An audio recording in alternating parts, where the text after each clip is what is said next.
बारामती जवळ झालेल्या विमान अपघातात राज्याचे माजी उपमुख्यमंत्री अजित पवार यांचा मृत्यू झाल्याप्रकरणी आमदार रोहित पवार यांच्याकडून बंगलोर येथे 0 FIR दाखल करण्यात आली आहे। दरम्यान हा गुन्हा आता बारामती पोलिसांकडे वर्ग होईल।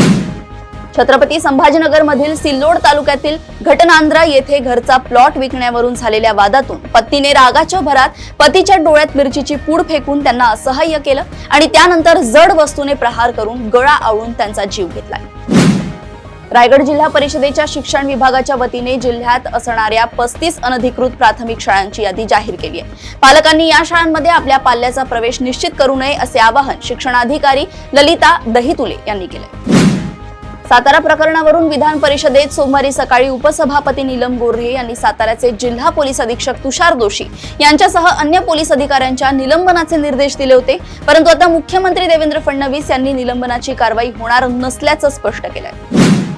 18 वर्षांखालील युवा शक्तीच्या सोशल मीडिया किंवा मोबाईल वापरावर सरसकट बंदी घालणे योग्य नाही, कारण इंटरनेटचा शिक्षण व्यवस्थेत महत्त्वाचा उपयोग आहे। त्यामुळे संतुलित दृष्टिकोन ठेवणे आवश्यक आहे, असे माहिती तंत्रज्ञान मंत्री आशिष शेलार यांनी मंगळवारी विधानसभेत स्पष्ट केले।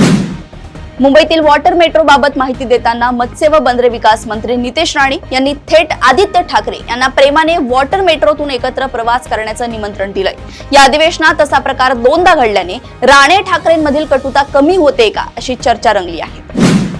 नाशिकमधील भोंदूबाबा आणि महिला लैंगिक अत्याचार प्रकरणातील आरोपी अशोक खरात प्रकरणी आज मुख्यमंत्री देवेंद्र फडणवीसांनी सभागृहात निवेदन दिलंय।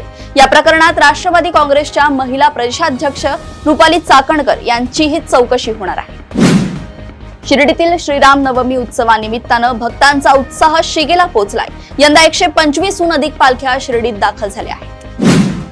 पाटण तालुक्यातील जळव घाटात भाविकांच्या महिंद्रा पिकअप गाडीचा मंगळवारी भीषण अपघात झालाय।